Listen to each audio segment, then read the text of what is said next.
Hello everybody, welcome to another Rick's Picks. Today I'm going to be doing my review of the Marvel Legends figure Venom from the Spider-Man 2 video game. So, without any further ado, roll that intro.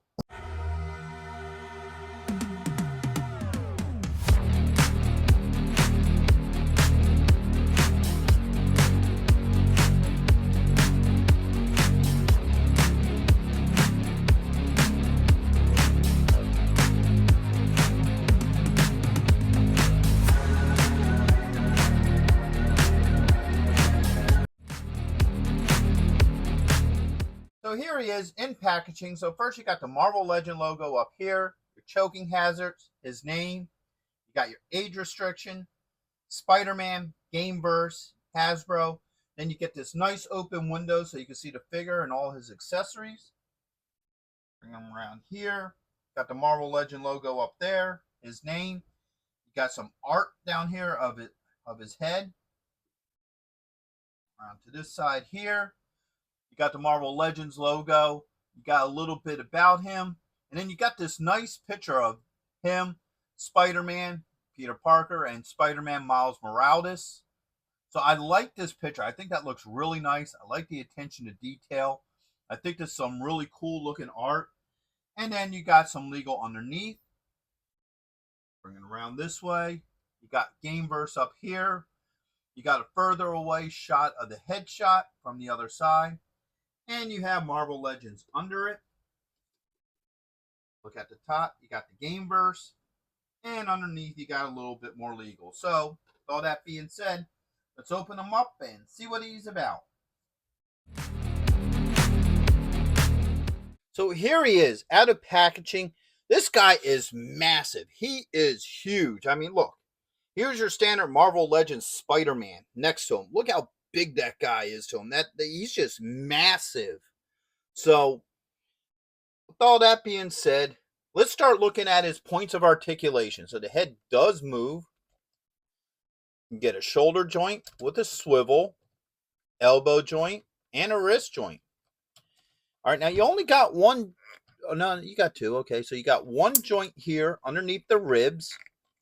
You got a click action joint at the lower part of the torso. You get your thigh joint with a swivel. You get a knee joint. You get an ankle joint. Actually, I'm sorry, that's more of a calf joint. And, of course, your ankle joint. And he also has a toe joint. So, he does have a good range of points of articulation to him. All right.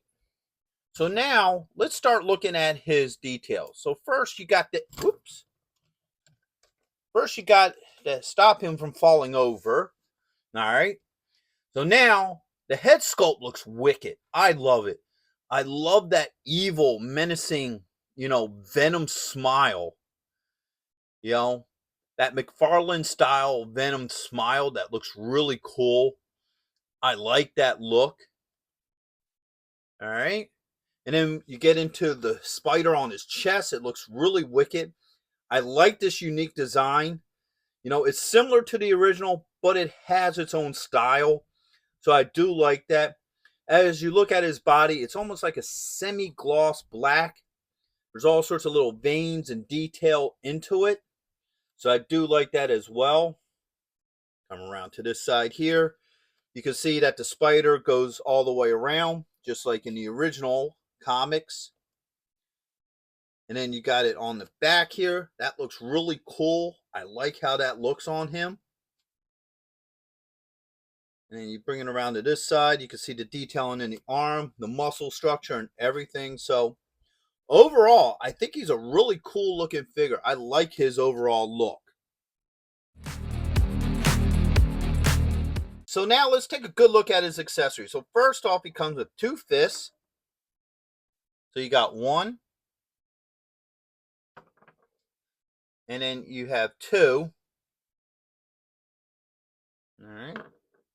You have an alternate head, which of course has the iconic tongue out. All right.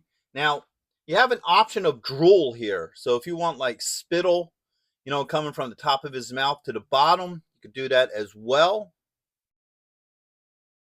All right. And last but not least, he has like, his iconic, you know, tentacle style ooze coming off of his hand. So now that we looked at everything, let's see how well everything exchanges. So first, we're going to do the head. All right, so that head popped off pretty easily.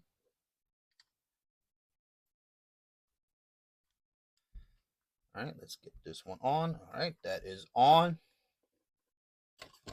So the head swapped out pretty easily. No issues with that.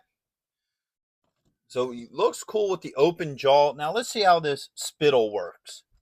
Or slime, or I don't know what you want to call it. All right, so I got it up in there. So that looks pretty cool. I like how the spit looks in there. It fits in pretty easily. I didn't have any issues getting it in there. It's just was a matter of figuring out which way was up and which way was down. But once it's in there, it's pretty cool. I do like it. So now let's try these hands.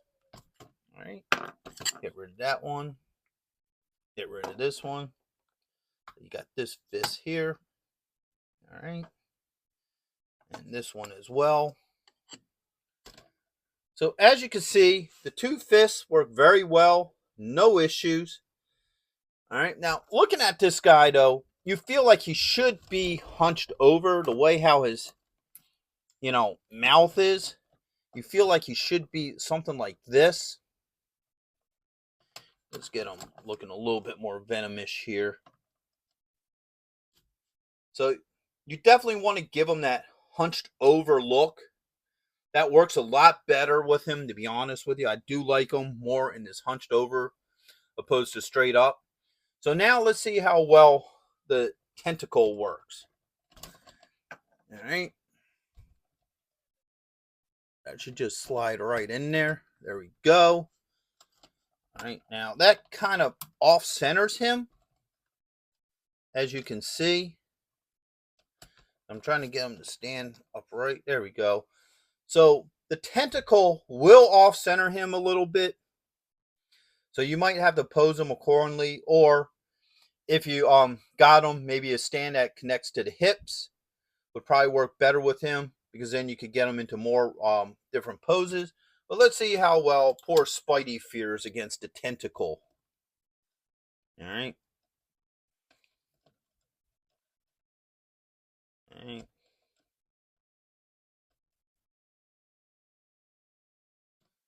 So Spidey does fit in there. See if we can have him up or something. It definitely off balances him.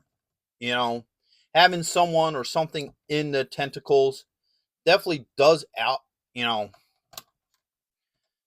unbalances them. I'm going to just have Spidey stand here, keep him balanced.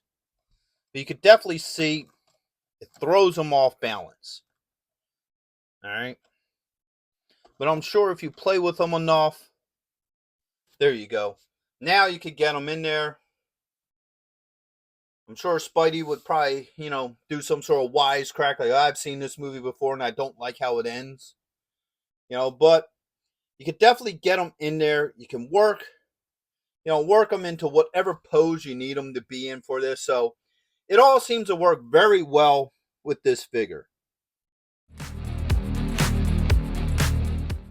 So let's get into my final thoughts with him. So first off, all his joints work very well. Some of them are a little loose, but he still holds form. So, it's not a major issue. All his accessories fit very well with him. Don't have any problems with any of his accessories and what have you. And I love the overall look of him.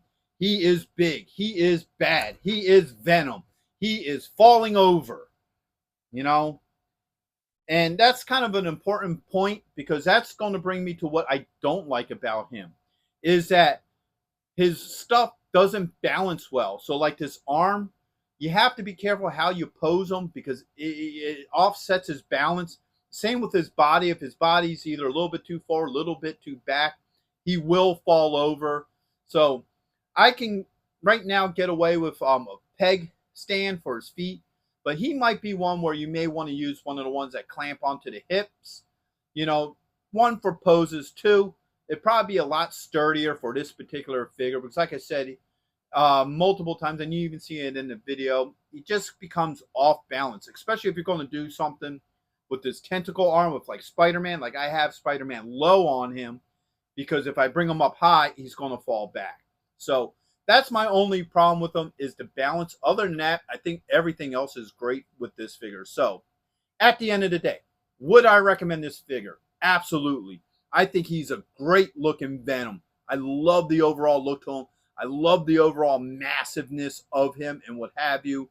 And I think he's a great figure and he fit well with the rest of your Marvel Legend figures. So with that being said, I hope you guys did like this review. If you did, go ahead and check out my Marvel playlist and hit that like, share, and subscribe. They're all small clicks for you, but it really helps this channel grow. So until the next one, late.